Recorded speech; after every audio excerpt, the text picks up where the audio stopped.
Welcome back, brothers and sisters. I am Braden. This is Langley Outdoors Academy, and thank you for stopping by. All right, guys, tonight we got to talk about Pennsylvania.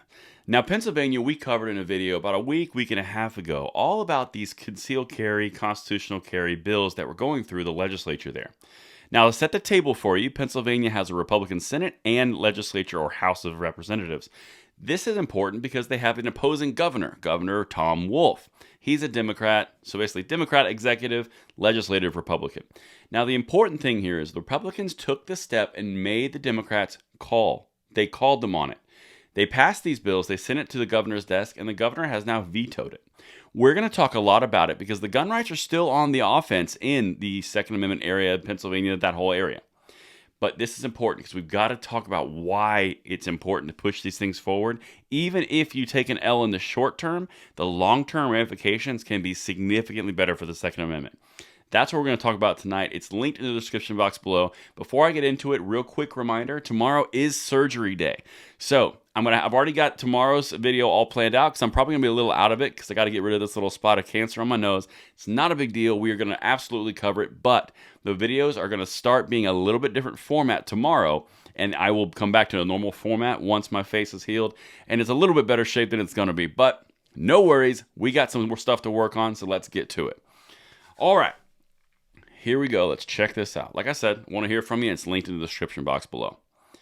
Pennsylvania Governor Tom Wolf signs 52nd veto, kills permitless concealed carry bill.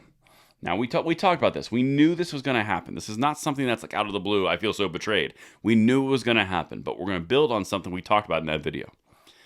Pennsylvania's governor has vetoed a bill that would have allowed people to carry firearms without a permit, openly or concealed, the Associated Press reports. Tom Wolf killed the measure on Thursday, making it his 52nd veto in his second term. That's a lot of vetoes. Kind of shows you how at odds the legislature and the executive branch are there. He is now the Pennsylvania governor who has vetoed the most bills since Governors Milton Shapp and Robert Casey. He'll be in office for 13 months, so this little reign of tyranny is nowhere near over. Wolf called the bill dangerous in a statement on his website. I support many public policy proposals that would help solve this urgent issue. So urgent, I'm not going to do anything about it. Including safe storage legislation, extreme risk protection orders, enhanced reporting requirements for lost or stolen guns, and closing gaps in the background check system, all of which are left approaches to gun control. He said, unfortunately, this bill would make gun violence worse and would put law enforcement officers at greater risk of harm. There's no statistical evidence that is true. This is literally just talking points. I'm not going to do anything to further Second Amendment rights. I'm going to stick to my party line because Tom Wolf is on the way out. He's not be able to run for a re-election, so he can do whatever partisan actions he wants. But this is leading to some very positive things for the right side of the argument. Bear with me, we're getting to that. Removal of the licensing background investigation will hinder the ability of law enforcement to prevent individuals who should not be able to carry a firearm concealed from doing so, Wolf said. Domestic abusers and other dangerous criminals should not have the ability to carry hidden weapons in our communities. Quick question for you.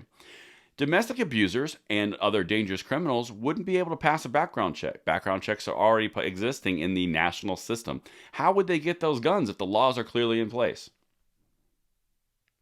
That's the point. They got the guns anyway. So these people that would be concealed carrying without a permit aren't even able to pass the permit systems that are already in place. So why would they respect the existing laws? That's the whole point here. And specifically, dangerous criminals. You can't do anything. You can't be caught with a firearm. That's a big no-no.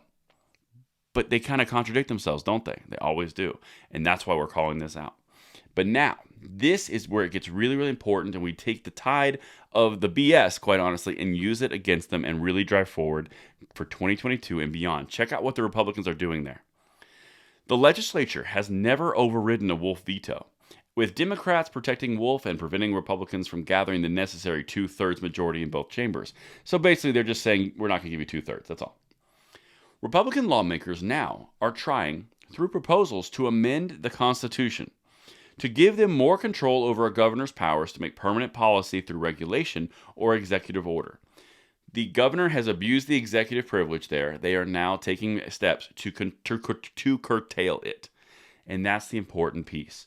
They called them on the carpet. They pushed them too far. He vetoed too many times, and now they're going to put forth amendments to curtail that power. This is how our system works, and it's how we fight. This is incredibly smart from the Republicans in Pennsylvania. These are the actions. One would strip the authority of a governor to veto a resolution passed by lawmakers to block a proposed regulation. Currently, the governor can veto such a resolution. The other would limit the effect of an executive order to 21 days unless lawmakers agree to extend it. That is exactly what we need to see. These governors across the United States, particularly in blue states, have taken these executive privileges and turned them into their own little tyrannical kingdoms. And when they've overdone it too far, this is where the good becomes out of the crap. Because if we can start to really put things back, again, right where they need to be and curtail that executive power, we'll be in a much better place once we get through this quagmire that we're going through right now. And that's what I've got for you guys tonight. Let me know what you think in the comments below, and I'll see you on the next one. Braden, signing out.